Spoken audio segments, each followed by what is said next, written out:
Thank you for listening to the Rural Opportunities podcast. In this episode, Cindy Trautman, the Reeve of Camrose County, joins me to talk about the Rural Municipalities of Alberta, or the RMA. The RMA is an independent association comprising Alberta's 69 counties and municipal districts. Their mission is strengthening rural Alberta by supporting members through effective representation and valued services. Since 1909, RMA has helped rural municipalities achieve strong, effective local government. Welcome, Cindy Trautman, to the Rural Opportunities podcast. It's good to have you here. Thank you, Megan. It's my pleasure to be here today. So we're going to talk about the Rural Municipalities of Alberta, or the RMA. But first, can you tell us a little bit about yourself?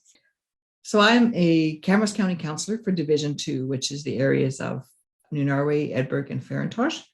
And I first ran for municipal Camrose County Council in 2017. And I came back in 2021 to be acclaimed, so I didn't have to run against anybody, which was great. It made my fall quite easy. And my husband, and actually for the last 3 years, I've been serving as the Camrose County Reeve, which is I'm elected by my peers as opposed to elected by the residents of the area. My husband Pat and I live along the Battle River Valley, and we built our farmyard and house and everything in 1987, and have lived there ever since. We have 2 grown boys, Justin and Jordan, and 1 grandson, Gabriel. Awesome. And I'm a farm girl through and through. I've always enjoyed the rural lifestyle and would not live anywhere else in the world or anywhere else in the province. And so what does your duties as Reeve include? Some would say managing council. And I wouldn't say that all the time at all. It is to be the leader of the Camrose County, the face of the spokesperson generally for most events. So I'll show up at maybe a grand opening of a business or other events that we're asked to attend. As in, I have a tea next week with the Camrose Women's Shelter. So I'm looking forward to that. So you're very busy. Very busy, yeah.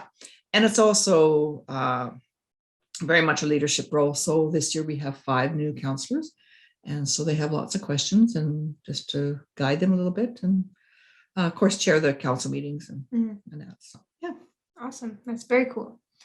So what is your favorite thing about being involved in municipal politics? Well, our family's always enjoyed living in Camrose County, and I thought the county was doing a good job, and I want to be part of that decision-making process. I've always been one to be in volunteer positions from the time I was 12 years old. I was volunteering, and for me, this was the next step, and very glad I did it, and I'm thoroughly enjoying it. And we love having you as Reeve. Well, thank you. So what is the RMA, and why is it important? Well, the membership of the RMA is comprised of the rural counties and municipal districts. They advocate for the members for the Government of Canada and the Government of Alberta. One of the key roles for us that the RMA does is they gather the information from the government, from the members and other stakeholders.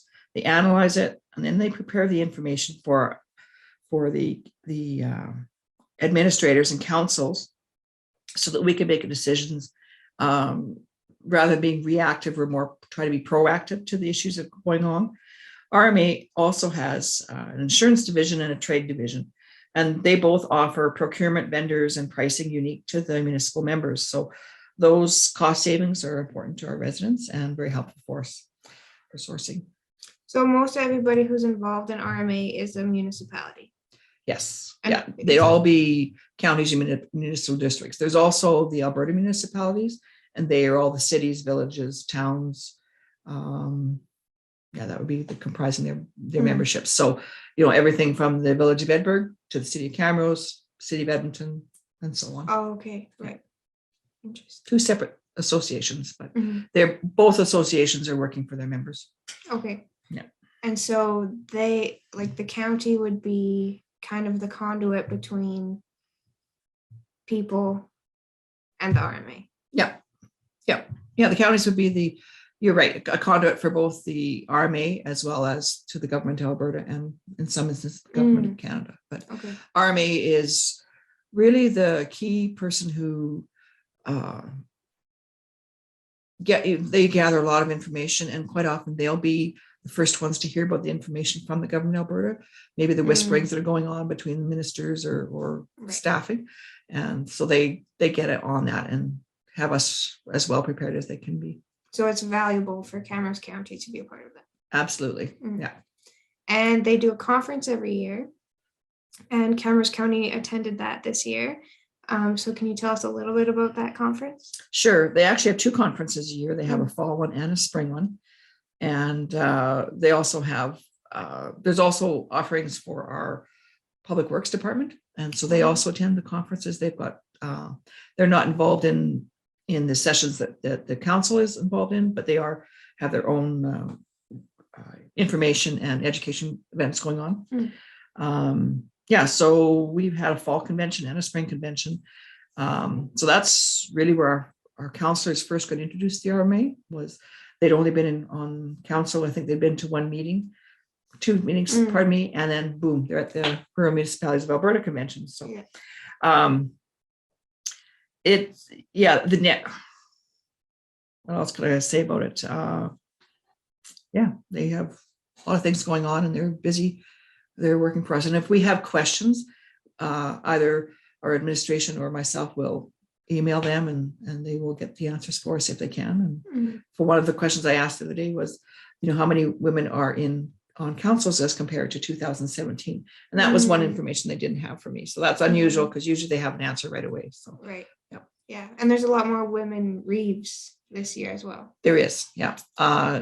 And that was a comment that Paul, our administrator, made, was at the fall or the spring convention, that he saw a lot more female councillors there than ever before. There's a change there, a look change. So yeah, that's great. That's really cool. Yeah.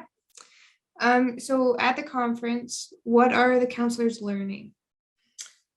Well, there's sessions going on for 2 of the days. There's 3 different offerings of we call them breakout sessions. So it'll be anything from how to run a meeting, or it will be about some of the issues. Emergency management is one of them that we'll quite often have. They're always looking for different ideas from us. I don't have any new ideas for them of what to do. So, but one of the big things about the convention too is it's a networking opportunity, and I've never appreciated as much as I did, of course, we did have the fall convention in person, but the spring convention was much more in person and the network possibilities are huge. You get to talk with other councillors from other areas of the province to see what their issues are, and then kind of evaluate what's working for them and sharing what works for you, and maybe some of your bad experiences is, trying to help each other grow as councils, and to avoid the issues that come up. But a lot of us, we do have the same issues. But networking, it's a valuable tool, exchanging information. It's also an opportunity to hear from the government of Alberta. So the premier always addresses the council during that time, and then ministers and their staff are also there, and they have what's called a bear pit session. So we can always ask questions of what's happening, and then sometimes we also have the opportunity to meet with them, either in a social atmosphere, or some of them we can set up meetings ahead of time if their schedule allows it. So, but definitely valuable information sessions that are good, and the networking is the 2 key things I think we come away from. That's amazing. Yeah. So for me as a regular citizen, should I be paying attention to what the RMA is up to and what information the counties are getting? My answer is yes, and yes. Yep. The RMA is, like I said before, it's usually the first to hear about upcoming issues with the government of Alberta, things that are coming down the pipeline that we as councillors and administration need to pay close attention to. And they really stay on top of these issues. And so they do have a lot of information, and they have actually on their website an advocacy, and they will, say what some of the items we need to really pay close attention to. But we work together with them, and it's awesome. Awesome. So what are the top issues that are coming out of RMA right now? Hey, this is a longer answer. Got several things. So the government of Alberta is proposing a transition to an Alberta provincial police force from the current use of the RCMP. Now, both the RMA and the Alberta municipalities, which again is representing the cities and villages, have both submitted reports to the Solicitor General and Justice Minister Tyler Shando that their members are opposed to the plan. Camrose County Council made a unanimous motion to not support the move to the the Alberta Provincial Police as well back earlier this winter, this spring. That's a big concern for us and something, we were all working hard to, there's more information needed before it's a big decision, and we don't agree with the numbers that are there. So very concerned about that, and we'll continue to work on that. And for concerns, you mean financially? Financially, yeah. We don't feel all the numbers are there and are correct. It's been proven before with other municipalities that have gone from the RCMP to their own police service that the cost escalated quite quickly. Plus, there's a component of 30% of the costs right now are incurred by the government of Canada, and as soon as we would go away from the RCMP, the Alberta provincial government would have to be the 100% of the cost. Wow! And there's only one taxpayer. That's me and you. Yeah. And so somehow that's going to fall on us, whether it's through, like Camrose County is already paying a percentage of our tax to the provincial, not to provincial police, but to pay for police funding costs. So there's just no guarantee that it's not going to be passed on to us. Government of Alberta says no, they won't pass it on. But again, if someone has to pay for it, so we're the only ones that pay taxes, so it'll come to us. And that is just what they're proposing. Is it the same level of service that is currently being provided by RCMP, or? Well, they have a couple different models. I'll call it the A and B, and one of them is same level of service now, where all officers are trained essentially the same. But then there's another one where there'd be some officers that are fully trained and then with full powers, and then be another division that's maybe lesser powers. So I don't know how that works. So, yeah, I mean, why would we trade one for the other? We have a very good working relationship with the RCMP in Camrose County, and liaison with them continually. If we've got some issues, they come to our council 4 times a year as well. We have some informal coffee meetings with them. So if we've got some issues, we pick up the phone and call them, and they can help us. So I don't know if all municipalities have that same relationship, but we certainly do. And it has improved in the last, since I came on council, it has been steadily improving. So, and we have actually gone through a transition here with having just the Camrose RCMP detachment doing Camrose County to where now it's amalgamated with the Wetaskiwin RCMP. And quite honestly, we were skeptical at the first, and we had some rough moments there in the first year, but worked it out, and it's working out much better than originally planned. So it's worked, and it's fine, but wouldn't want to have to do it all over again with the Alberta Provincial Police. So. Right. Yeah. So that's definitely an issue that people should be paying attention to. Absolutely. The other one is, so in 2020, the assessment model review came up, and Alberta Rural Municipalities and the residents made it clear that the proposals were unacceptable that were put forward to us. And so the government of Alberta promised to reevaluate, consult with all the stakeholders, including more RMA input. We do know that they are working on it in 2022. So the RMA and the municipalities we're keeping a really close eye on this, because it is a big concern, because it's a financial impact that will directly hit Camrose County as well as our ratepayers. And it's a province-wide. It's not just one municipality. It's everybody. So another one is unpaid oil and gas taxes. It's a continual problem for rural Alberta, and so the RMA has made some valid points and suggestions to the government of Alberta to help find a solution to this issue. And the oil and gas industry is a valued industry in Camrose County, and for the most part, we have really great companies in the county. But the previous downturn did see a few companies that went into receivership that had unpaid, taxes in most of the RMA memberships. So when they went into receivership, that really was a blow. And Camrose County has a smaller number of those, but a couple of those were huge players in the industry. And so it did affect, towards the millions of unpaid oil and gas taxes. Wow. And someone has to make up for that. And unfortunately, ones that are left are the residents or other industries. So another one is fiscal framework. It used to be called MSI funding. And that's there's both operating and capital funds come from the Alberta government. And the basis for that was the Camrose County would, spend that money wisely. And we certainly have. They're changing the name now to fiscal framework. But they don't have the exact formula as to how that money is going to be divvied up at the moment. Before it was population based, and now they're looking at other alternatives to that. So there's some work to that, and we're definitely going to keep an eye on that one. So yeah, those are the big four.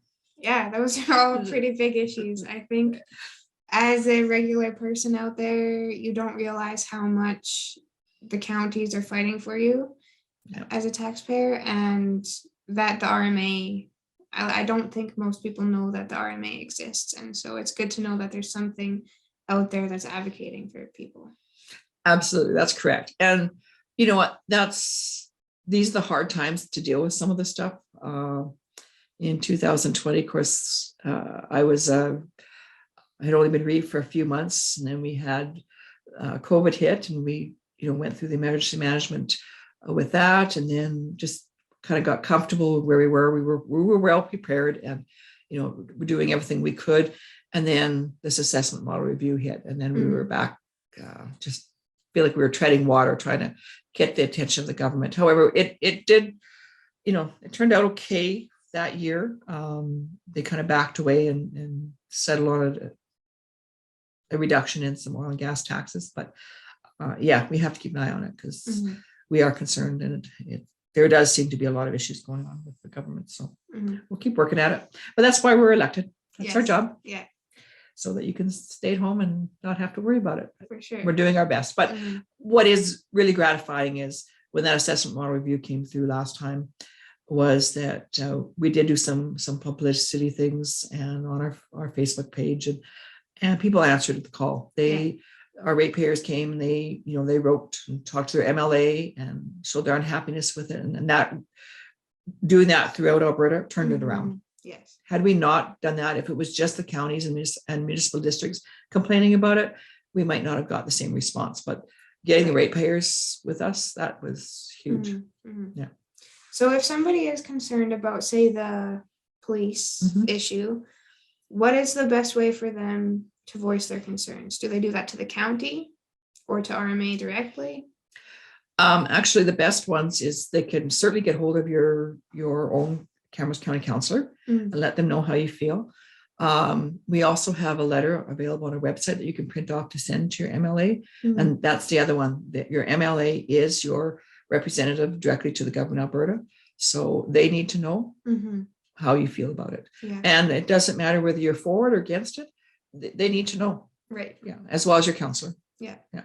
Feedback is important. And they're there to listen. Like you said, they're elected. And yeah. And actually the RMA, again, they already know that the municipalities are not in favor of this. So they are advocating that way already. But yeah, it's definitely the people that we elect are the ones that you need to get hold of. So right. Yep. Awesome. What were your biggest takeaways from the RMA conference this year? Well, one of them is we were so glad to get back together in person without masks.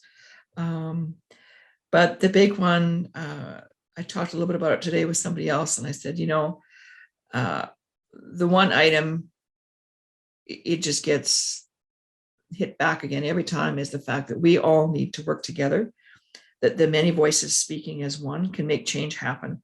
And so we will continue to work to have information regarding the upcoming issues available to our residents. But really it is that those RMA memberships and those members of the Alberta municipalities, each of those two groups, their memberships need to work together and not be working on just their little individual issues going on. These big issues, we all need to work together and pull the same direction. So again, that one voice is louder than than many little voices are just annoying. Yeah, stronger together. Stronger Sure. together, absolutely. Yeah. Awesome. Well, that is some great information about the RMA. I wanted to ask you, what do you believe are Camrose County's greatest strengths as a rural community? Well, I get that asked once in a while, and the pat answer is the people. Mm-hmm. But further to that, Camrose County is an agricultural-based municipality, and the importance of agriculture has, it's been truly highlighted during the pandemic of the last 2 years. The public has become more concerned and aware of the importance of secure food sources. And the local growers, they continue to do a fantastic job of offering variety, quality, quantity, and affordable products.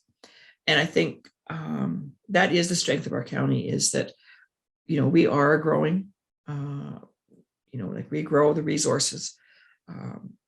Our natural resources, as oil and gas, are not, and we have, we've got a lot of those, but it's not our total basis. Mm-hmm. We're very fortunate that agriculture is the backbone of our community, and with the backbone of your community comes great things and Mm-hmm. great residents. And I thoroughly enjoyed talking to as many of them as I can. Never turn down the opportunity to visit with them. So, yeah. Absolutely, I would agree. What do you believe is the importance of rural areas to urban areas? Well, the rural areas need to continue to tell their story. Urban families are showing a lot of interest in learning about what we do in rural, and that connection between urban and rural families should be fostered. That connection has been lost over the last 40 some years with the migration to urban living. However, I think there's a bit of a turnaround there. And so I encourage people to invite your urban friends out for a day in the country. We've got a lot to offer. We've got rivers, lakes, playgrounds, camping, unique shops, restaurants that use local foods, a variety of farmers markets. And if you go on some farm tours, that's an excellent way. Help the urban people appreciate what we have here. And you're the best ones to answer the questions, as opposed to them searching on the internet for it. Right. Like we talk about, get them to come out and touch the soil, see what a garden actually grows like, so they can build it. There's no reason why they can't have a garden in the city. Mm-hmm. But just showing them what we do. Yeah. We're the best tellers of that story. Absolutely. Yeah. And we need to keep sharing that. Keep sharing, absolutely. Is there anything else that you'd like to add? No, I just encourage people to really appreciate, and I think after the last 2 years, we can appreciate being together, whether it's in your community. And I really encourage people to really get back to help with their communities, to build that relationship back together, because we've had to kind of be each family on their own for the last couple of years. So we need to get that connection back. And we are the community, and it will be what we make of it. So we all work hard together and just enjoy each other's company and broadcast about what rural is, because it's a fabulous place to live. Yes, absolutely. That's totally true. It is what we make it. So got to make it good. And I would encourage people to check out the RMA website to see what's going on there, and to keep in touch with your counselors if you don't do that already. So thank you for joining us on the podcast. It was great talking to you, Cindy. Well, thank you, Megan. You're actually one of the ones that makes life here great too. I really appreciate who you are and what you do. Thank you, Cindy. You're welcome.